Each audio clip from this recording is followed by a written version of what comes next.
A gente continua falando desse tema, que é um problema de saúde pública, pois dados apontam que 32 brasileiros se suicidam diariamente. E o número após a pandemia é ainda maior. E para conversar sobre o assunto, convidamos a médica psiquiatra, a doutora Vanessa Adegas Menin, que hoje também representa aqui a Associação Catarinense de Psiquiatria. Tudo bem? Boa tarde, seja muito bem-vinda para a gente falar desse tema tão importante. Eu já começo te perguntando por que a gente tem que falar. Falando sobre suicídio, a gente consegue evitá-lo? Boa tarde, Flávia. Boa tarde, pessoal. Obrigada pela oportunidade de desvendar a psiquiatria. A Organização Mundial de Saúde estipula que 90% dos suicídios podem ser evitáveis. E quando a gente fala sobre um problema, Flávia, a gente tira um pouco dessa angústia, da tristeza, do fato de estarmos segurando algo tão importante sozinhos. Então, a importância de falar é porque a maior causa de suicídio são os transtornos psiquiátricos. Então, nós precisamos informar as pessoas sobre eles para que elas possam conseguir prevenir. Então, se elas observarem no vizinho, no amigo, no familiar ou nelas mesmas, elas vão pedir ajuda e nós estaremos prevenindo o suicídio. E é verdade que quando a pessoa chega nesse ponto de dizer que quer se matar, ela está também querendo chamar a atenção? É um pedido de socorro? Não, isso é um grande mito, né, Flávia? Então, as pessoas que tentaram o suicídio, elas têm 5 a 6 vezes mais chance de consumarem o ato. Então, quanto mais se tenta, maior a probabilidade de conseguir. Então, essa pessoa que cometeu o suicídio, ela tentou em média 26 vezes. Nossa. Então, na verdade, a tentativa prévia de suicídio é um fator isolado preditivo de suicídio, é o maior fator de risco isolado. Então, isso é um mito. Doutora, e quais as doenças psiquiátricas mais ligadas ao suicídio?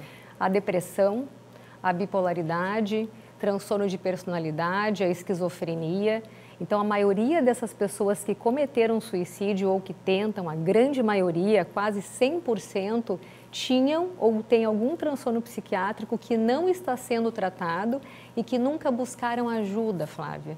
Por isso é tão importante nós informarmos, não só em Setembro Amarelo, mas todo ano. Falar sempre, Exatamente. Né? Doutora, e quais são os sinais assim que as pessoas dão, que as pessoas demonstram quando estão nessa situação assim, a ponto de cometer um suicídio? Quando a gente fala sobre o suicídio, a gente pensa em depressão. Então, vamos pensar assim, quais os sinais ocultos? Porque a depressão é mais fácil de a gente perceber. A pessoa fica muito mais isolada, ela chora o tempo todo.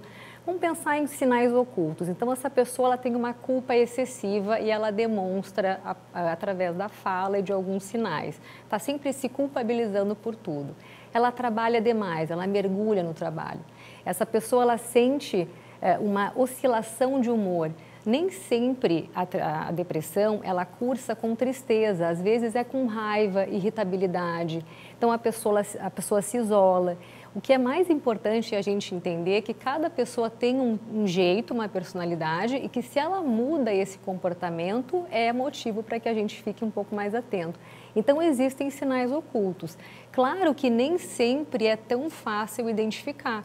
Por isso que nós precisamos conhecer a pessoa que está do nosso lado e observar. E as pessoas têm que perder o preconceito mesmo de procurar o médico psiquiatra. Perder o estigma, né, Flávia? Nós tratamos com endocrinologista, cardiologista, por que não com psiquiatra?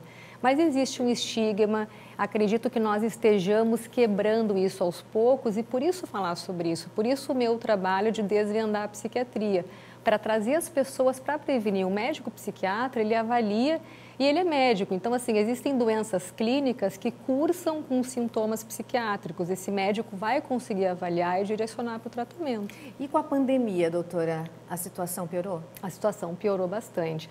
Existe uma questão também do próprio vírus causar em 34% sequelas, tanto neurológicas quanto psiquiátricas. Então, isso está sendo levado em consideração nas várias pesquisas que estão sendo realizadas. Mas, de fato, no consultório, isso fica bastante evidente, aumentou bastante os casos de depressão e ansiedade. Tanto pela questão financeira, os fatores ambientais da própria pandemia, o isolamento, a insegurança, o fator econômico. Então, os homens estão muito depressivos por conta disso. Nós ainda estamos numa sociedade patriarcal, então o homem fica muito abalado com o fato de não conseguir prover mais para aquela família, né? E tem a questão do próprio vírus que está sendo estudado, que causa essa sequela. Então, é muito importante procurar o psiquiatra. E as pessoas que já passaram por essa situação, né? Que tiveram na família alguém que já tirou a própria vida ou alguém que já tentou, o que a doutora pode dizer para essas pessoas? Isso chama pós-venção, né, Flávio? Nós temos que ter um pouco de cuidado.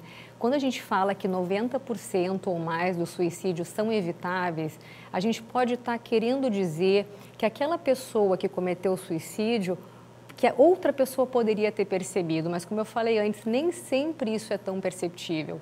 Então, para cada suicídio consumado, 6 pessoas, no mínimo, sofrem algum impacto indireto.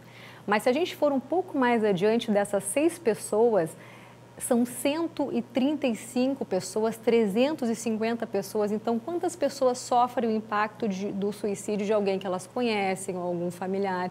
E essas pessoas muitas vezes se culpam, Flávia. A sociedade mesmo isola essas pessoas. Isso é muito triste. Existe um preconceito não só em relação à psiquiatria, ao psiquiatra, ao transtorno mental, mas também as pessoas que perderam um familiar pelo suicídio. Então, pessoal, não se culpem por conta disso. Se vocês perderam algum familiar pelo suicídio, não se culpem, nem sempre nós conseguimos evitar e nem sempre perceber, às vezes não é tão fácil. Por isso que eu falei dos sinais ocultos e não dos sinais que todo mundo pode observar. Obrigada, uma conversa muito importante para quem está em casa assistindo, ligado com a gente. E é como a doutora falou, não é só em setembro, né? A gente tem que pensar nessa questão o ano todo sempre. Obrigada. Obrigada.